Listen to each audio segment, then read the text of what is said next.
Thank you.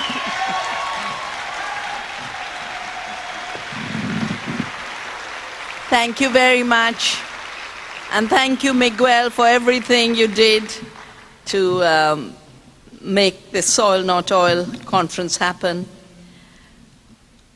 I wrote Soil Not Oil, I would think nearly a decade ago, because I realized that even though an industrial agriculture model was such a big part of the problem of climate change, agriculture was totally missing from the discussion on climate change. And in fact, right up to the conference in Copenhagen, which was destroyed, which was scuttled, as Eva Morales said, it became really an agreement between the polluters to keep polluting. And they killed the UN treaty at that time in order to have a consensus between the 5 big polluters. And that's when Eva Morales went back and said, we're going to write a declaration for the rights of Mother Earth, which we did. That what we're talking about really is about our role on this beautiful earth. Our role either to be passive, because I don't think any of us are big players in the destruction, but we do lend support to that system when we don't break away from it. First in our minds and our hearts, and then through the actions that we take, through the way we live. And Soil Not Oil came so naturally to me to say, we have lived for about 2.5 centuries in an age of oil, which built on 500 years of the age of colonialism, but it aggravated every trend of colonization. There would be no oil empire today without wars. Oil means wars. The age of oil is the age of wars for oil and for other resource grabs.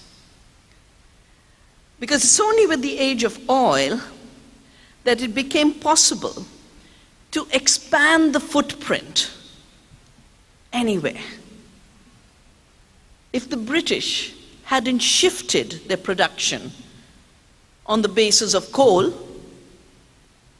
the earlier stage of fossil fuels, they wouldn't have been able to come to this land to grow cotton. It's those machines that ran on coal that had such a huge appetite. The spinning wheel that Gandhi spun had a limited appetite. So the land was taken from the Native Americans, and then the big cotton plantations need workers. So a few Africans were grabbed, brought to this country as slaves. India had to be colonized for her cotton as well as indigo. And the entire colonial expansion was driven first by fossil fuels in the form of coal and then oil. There's an image that has become viral since 2 days ago. The image of a little boy called Aylan. And Aylan, I would imagine in Arabic, means the same as it means in Urdu.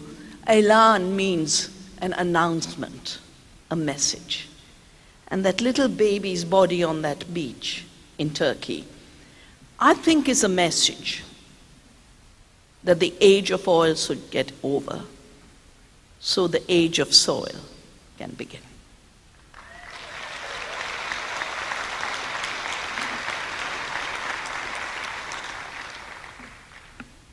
Why does a little Syrian baby have to get washed away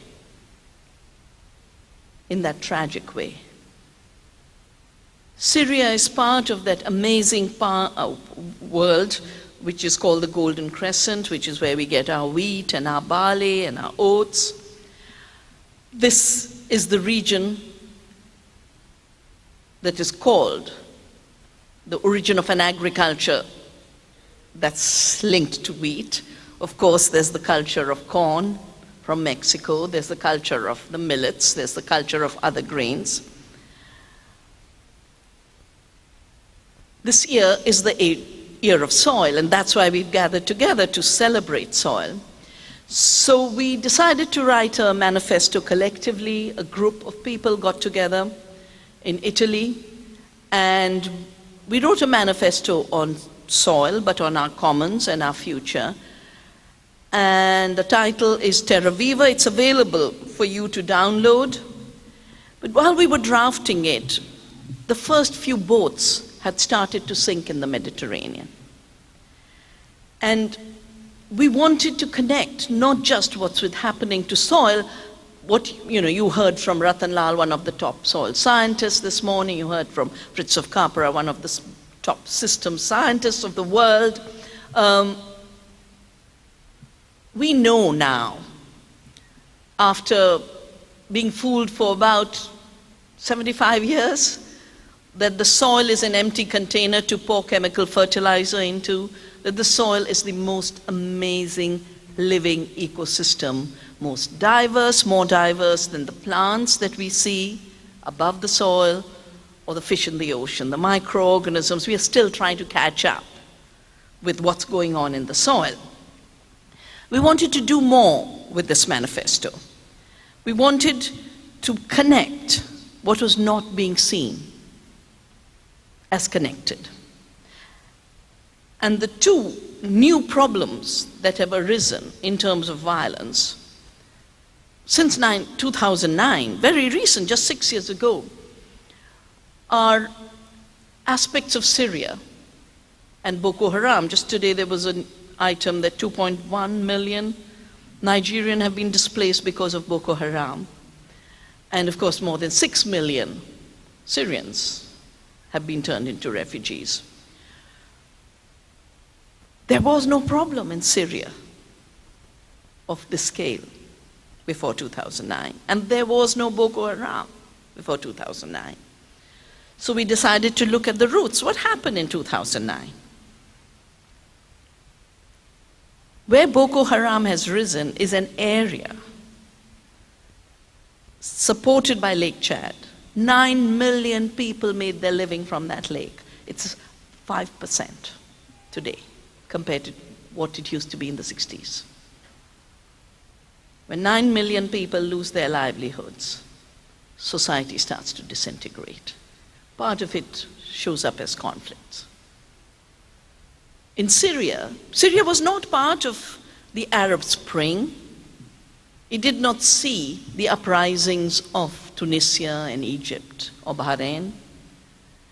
But in 2009, there was an extended drought. And extreme climate events are part of climate change. We've had droughts before, but they didn't come that frequently, they didn't last that long. We've had cyclones before, but they never had the frequency and the intensity that they do now.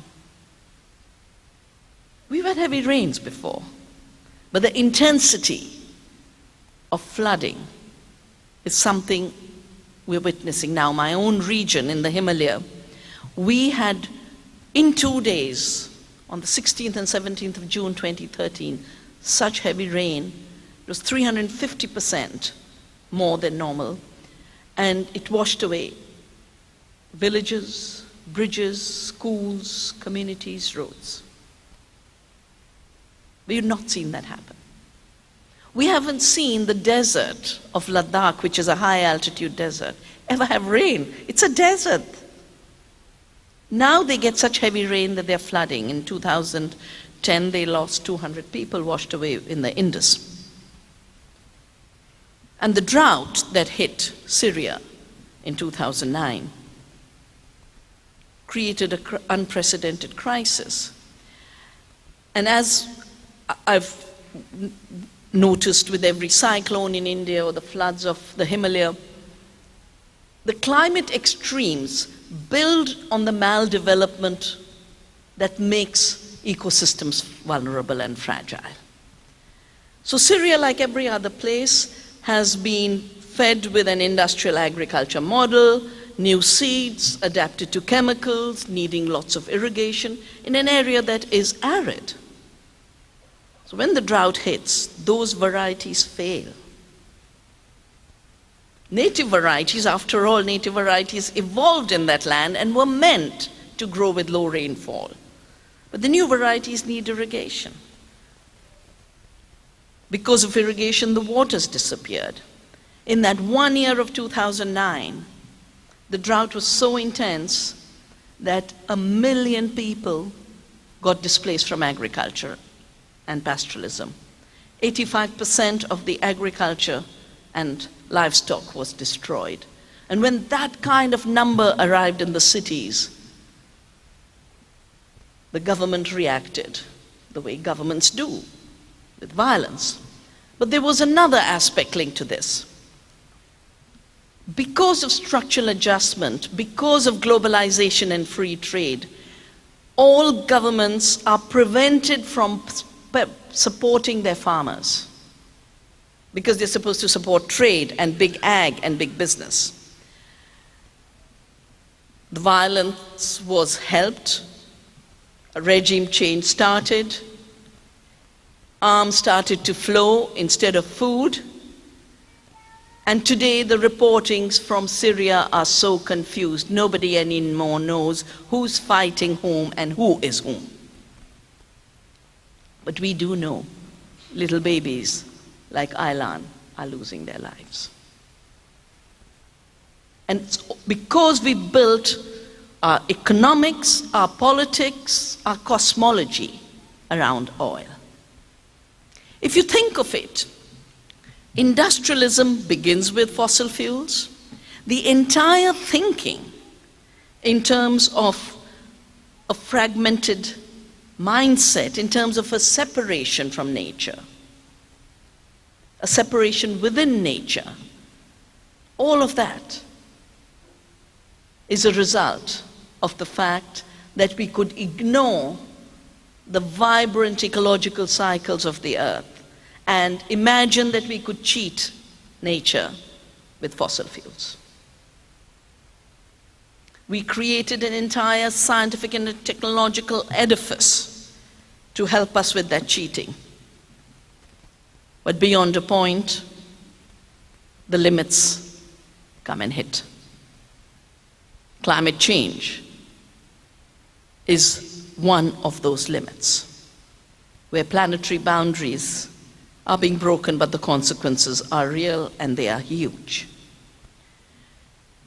A second consequence was the way we've defined the economy. I get so surprised when they talk about efficiency and productivity in agriculture.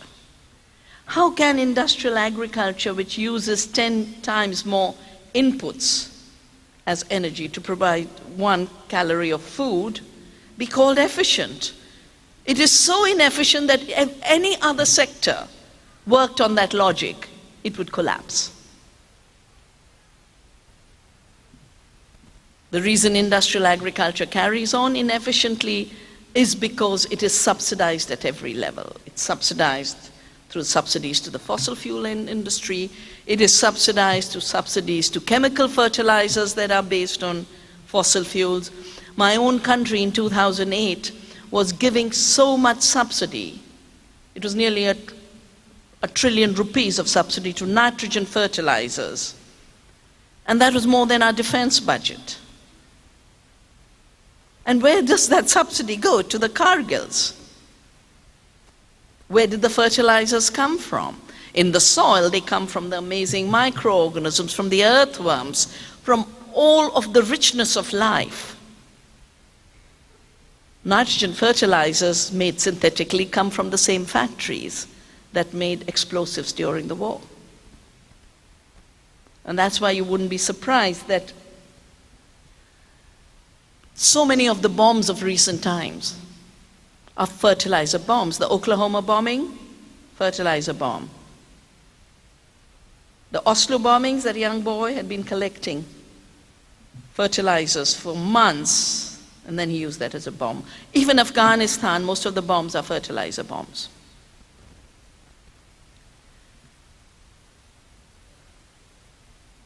It's inefficient in other ways. But the trick is, you've totally redefined the economy.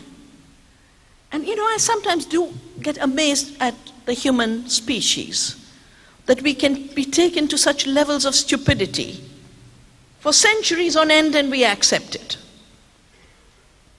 Take the stupidity of measuring productivity in agriculture on the basis of reducing human beings in farming. Wendell Berry has written this beautiful essay of farmland without farmers. And that's the definition of productivity, because in terms of output, productivity is output per unit input. When your output is only measuring commodities that go to be substitutes for fossil fuel in the form of biofuel or animal feed, it doesn't really matter what its nutrition is. So the output is commodities, and the more you can convert food into commodities, the more growth you have. And when the denominator is human beings, and I have heard brilliant people say, we've got to reduce the denominator to improve the GDP in agriculture. And I've had to remind very high-level people, what you call the denominator is an equal citizen of the earth and the country as you. They are people.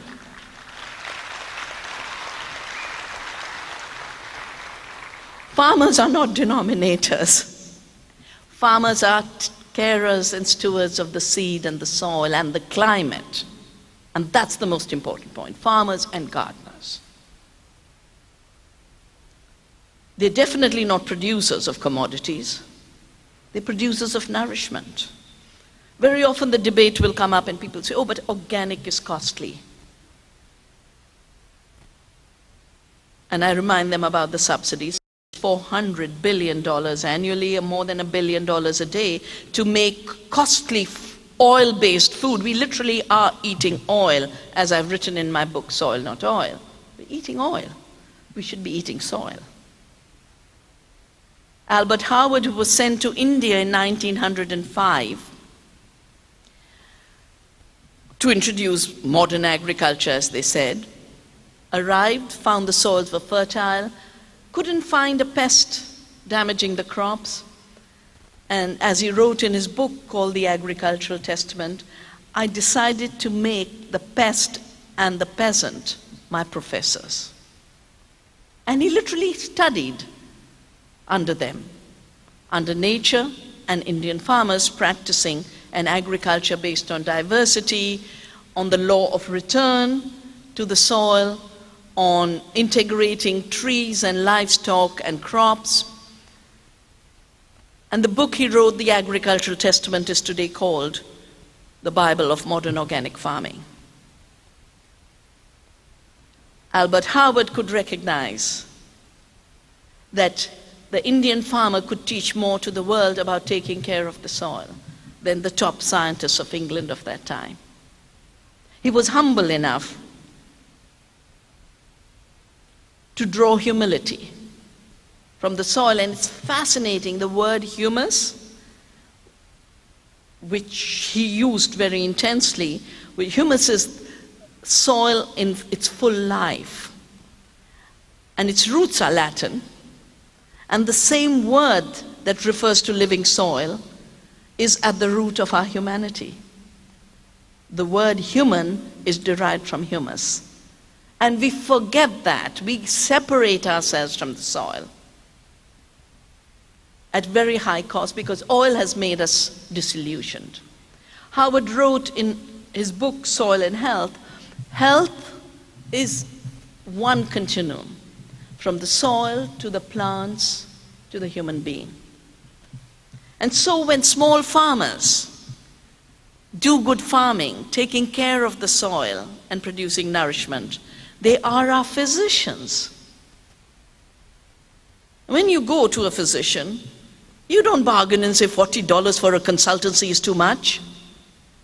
But how people bicker over $1 in food.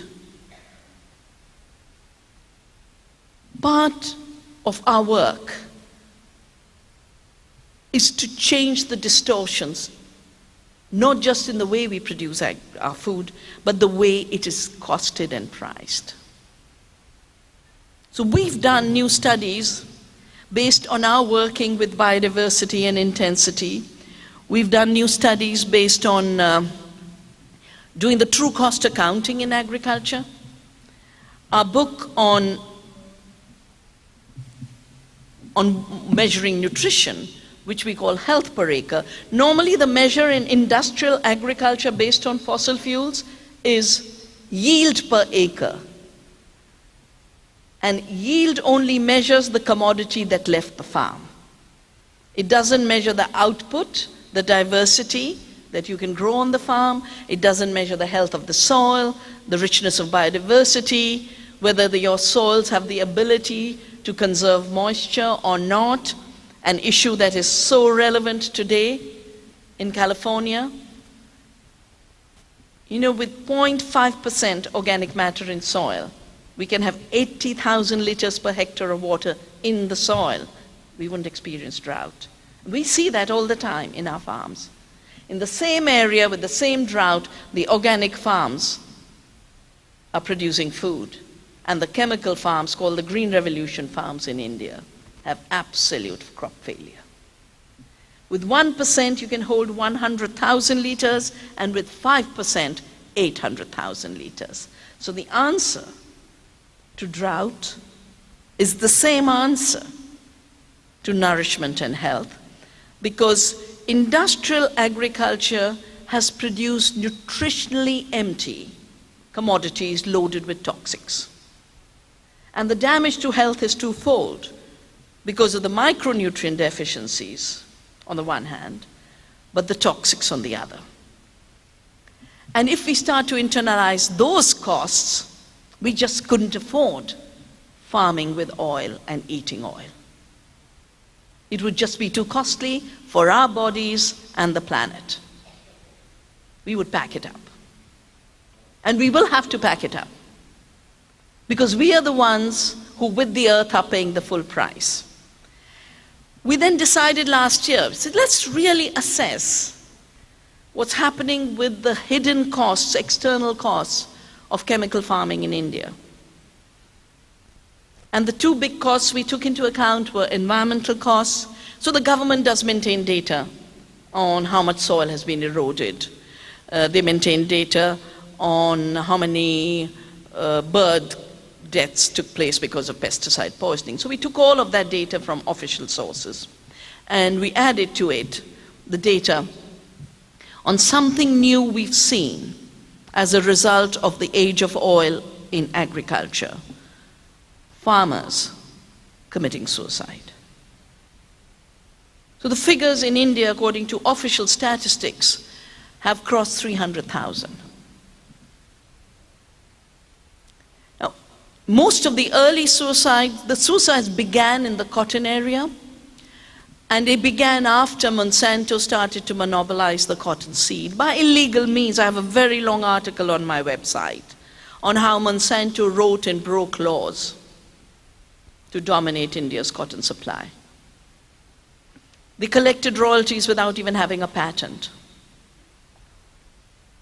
The price of seed jumped 80,000%. No farmer can afford it. Debt is inevitable, and all the suicides are related to debt. But this spring, just as we were getting ready to celebrate our harvest festival in April, we had untimely rain, which is another aspect of climate change. We had hailstorms, hail that big. And the entire crop in northern India was destroyed, except in the farms that were growing native seeds and doing organic farming.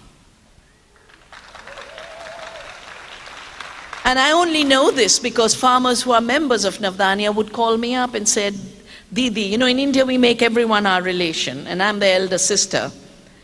And they'd say, Didi, I used the old seeds, and my wheat is standing tall. But farmers who had been trapped into using chemicals, using the new varieties, designed to use chemicals, they're not miracle varieties. They're basically carriers of toxics. One of the things we really need to do is give up the vocabulary that's been created around seed to promote industrial agriculture. One word is primitive cultivars, they call it, primitive. And I've reached the stage where I say, you use the primitive so often for us. We're not going to say we are not primitive. We're going to say we are primitive. And if primitiveness means living in harmony with the earth, we will continue to be primitive.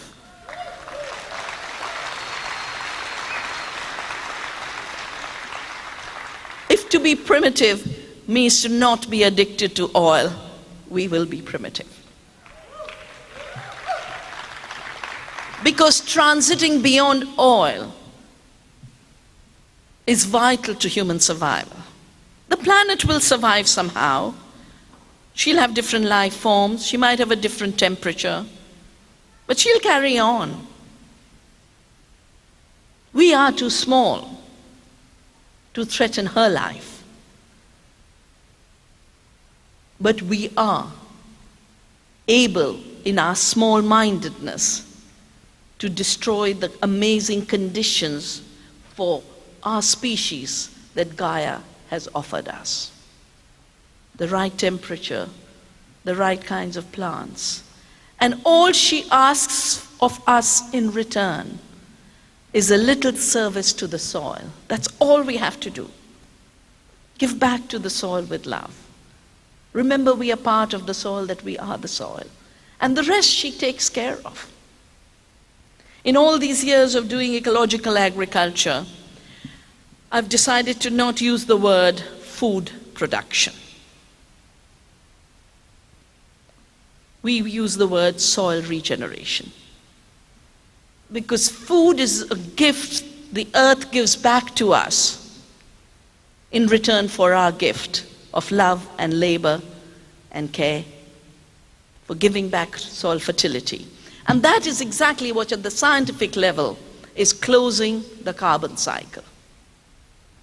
The carbon cycle has been ruptured because we are digging deep into the earth, pulling out the fossil fuels, burning them up at a very high level, and every day or year, I think it's 400 years of fossil fuel buildup. And while the earth has an amazing capacity to take the carbon dioxide emitted through natural processes and absorb it again through natural processes, the most amazing being photosynthesis, of taking the carbon dioxide out of the air, putting it in the plant, through the plant into the soil, and we join up and increase the organic matter, intensify the biodiversity, return part of it to the soil, sustain ourselves, but also sustain other species. And when we do that, the data is coming out so clear, and I'm sure Dr. Ratan Lal talked about it. We've just done a measurement of organic matter buildup on our soil in Doon Valley, where I come from, and where I've built up the Navdanya farm. And I'm so happy to be with you, but I must tell you, we are in the middle of a 1-month training on the A to Z of agroecology and organic farming. And I started it off, I took the first 2 days of classes, and the fact that I'm spending as much time as I am in California, and first with you for Soil Not Oil, and then at the Heirloom Expo, is I just feel you in California have such a vital role to play today. Not just for California, and not just for the US, but the world.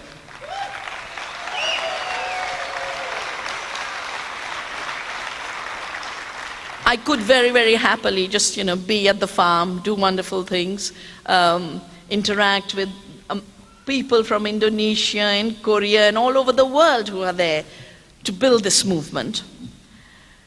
But you are in a very, very special moment in space and time. In terms of time, of course, you're at the heart of the drought expression of the climate crisis. Right here in Richmond, we are at the heart of an oil empire. And I know that is the reason Miguel picked Richmond as the place for this conference.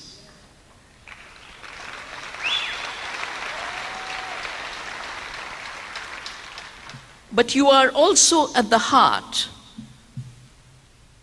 of democracy in a moment when democracy is dying and being killed very deliberately, particularly around agriculture, industrial agriculture, and its next generation of industrializing life itself through genetic engineering, and of course, through oil. Just make a map of the Middle East today and look at all the interventions. What were they for? Regime change is an excuse. It was for oil. But there are much nicer ways we can relate to carbon, to living carbon rather than dead carbon, to green carbon rather than black carbon. I personally get very troubled when the language starts to grow, we've got to decarbonize the economy. The G8 put out its statement this year about decarbonization. I said, if you took it seriously, we'd all be dead. Because we are a carbon, our plants are carbon. You cannot decarbonize life which is made of carbon. And John wrote such a wonderful piece on recarbonizing the soil while we decarbonize the parts of our lives where we don't need fossil carbon. Not in energy, not in transport, we can do much better. So we've been just giving back to the earth in every way we can. And one of the things that I haven't managed to really measure yet, but I see it every day on our farm. The dwarf varieties of the Green Revolution hardly give you any organic matter and therefore block your return of carbon. Older varieties are that tall. The millet varieties are huge.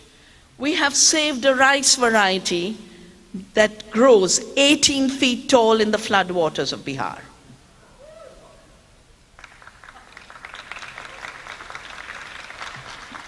And of course, Bill Gates, who loves to work to promote Monsanto, has just written a piece which my colleague Ruchi was sharing with me, saying how he is bringing to Bihar, through innovation, flood-tolerant rices.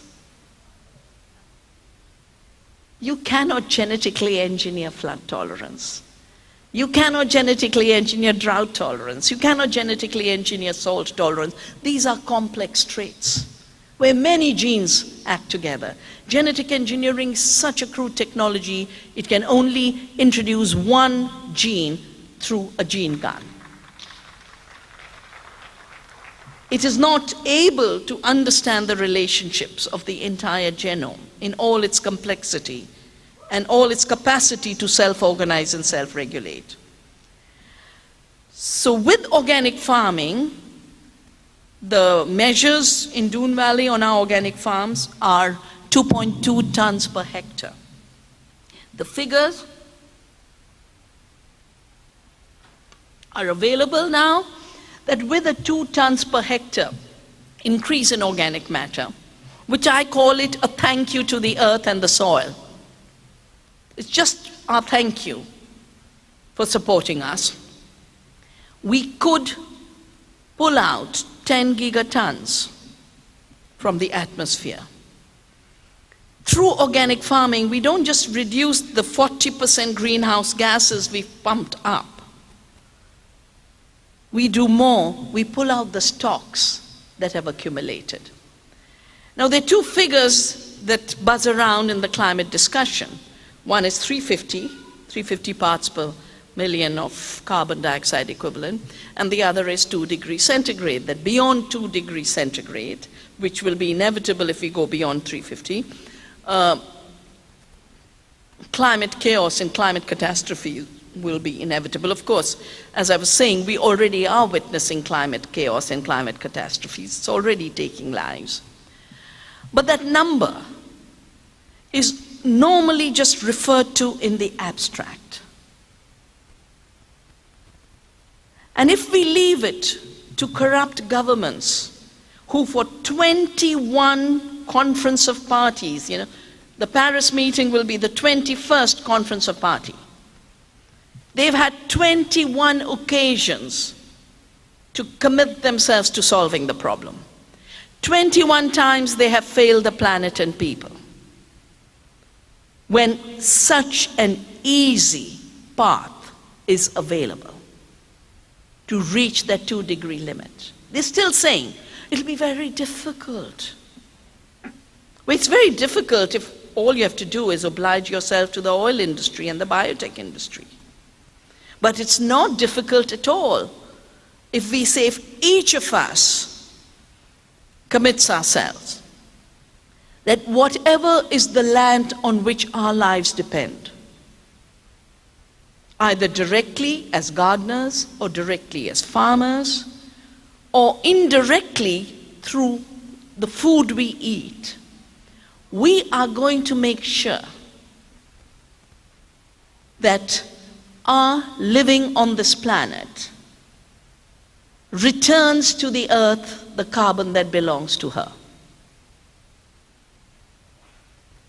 And the beauty of it is, it doesn't just address the climate crisis, it addresses the health crisis, which is coming from eating oil. It addresses the crisis of other aspects of the ecological problem, the water crisis, the desertification, the biodiversity extinction and erosion. But I think most of all, it allows us to reclaim earth democracy. It allows us to play an active role to truly deserve the citizenship of this beautiful planet.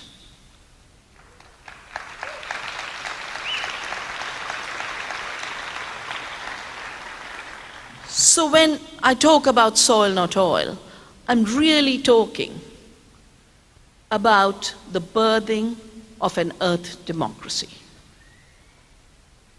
A birthing of an earth democracy with us celebrating what Richard Heinberg has called the powering down in terms of fossil fuel, shedding that extra baggage that has been imposed on us through illusion after illusion after illusion. And while we power down in fossil fuels, we power up in our own capacities to make change, our capacity to live better by consuming less of the earth.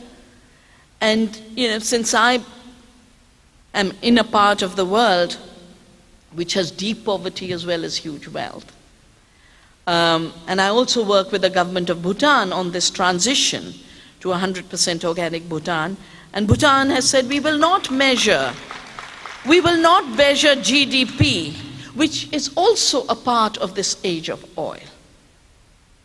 Because the age of oil very cleverly said, the more you destroy nature and turn it into commodities, the more growth you have.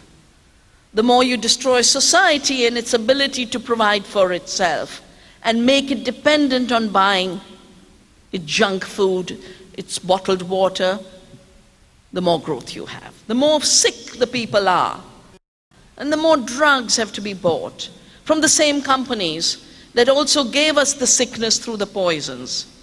We mustn't forget that those who want to control the seed today are the same industries that have been the ones pushing poisons in farming, the agrochemicals, and are the same companies that made those chemicals for war.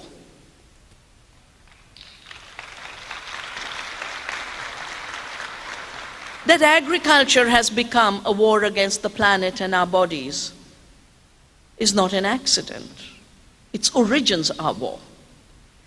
And the new birthing we have to do, very consciously, very collectively, in solidarity, not just amongst ourselves, but across species. And that's the beauty of our times.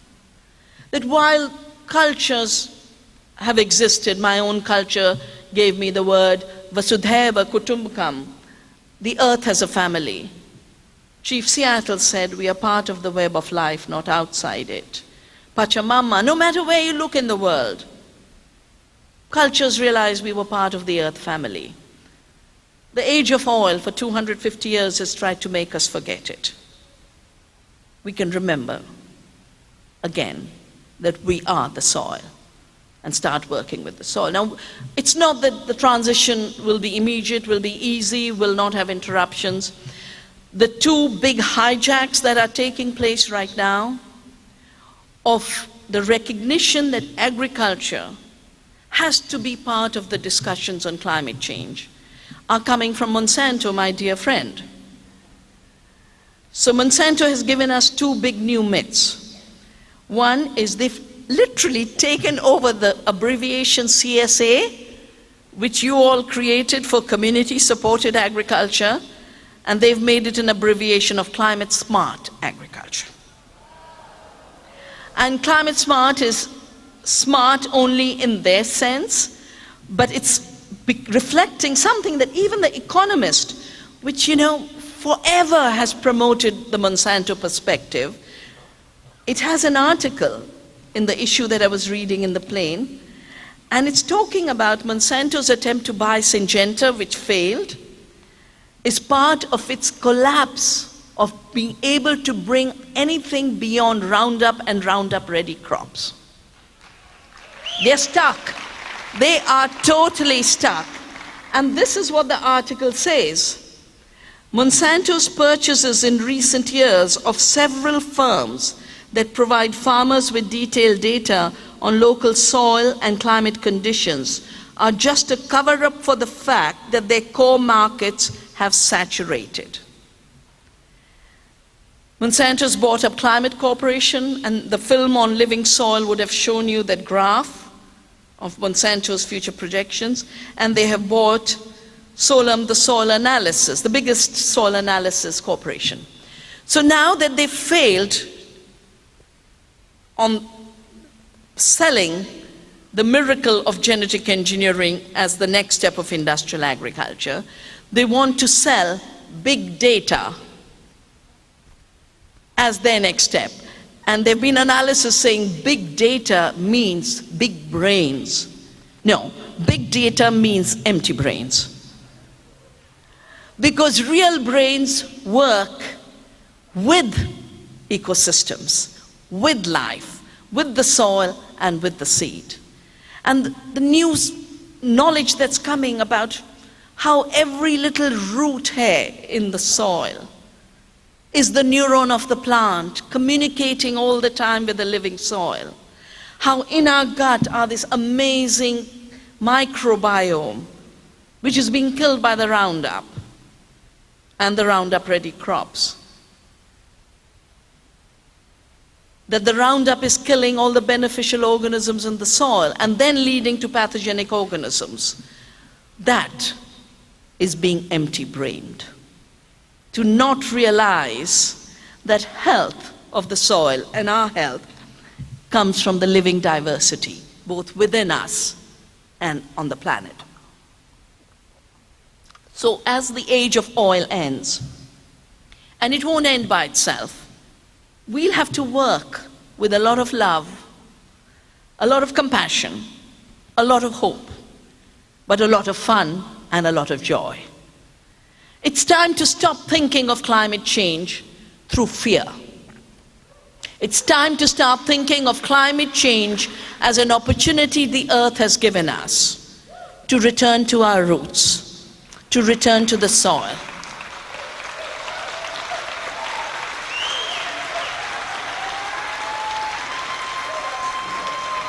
And as more and more of us make that shift, The age of oil will be unstoppable. I would leave you with a quotation from one of our ancient Vedas, which we've quoted in Terra Viva, the manifesto on our soil, our commons, our future. A new vision for planetary citizenship. This new vision is also an ancient vision. And the Vedas say, upon this handful of soil, our survival depends. Husband it, and it will grow our food, our fuel, and our shelter, and surround us with beauty. Abuse it, and the soil will collapse and die, taking humanity with it. We should be around as a species 2,000 years down the line for people to say, in time, our ancestors woke up. Thank you.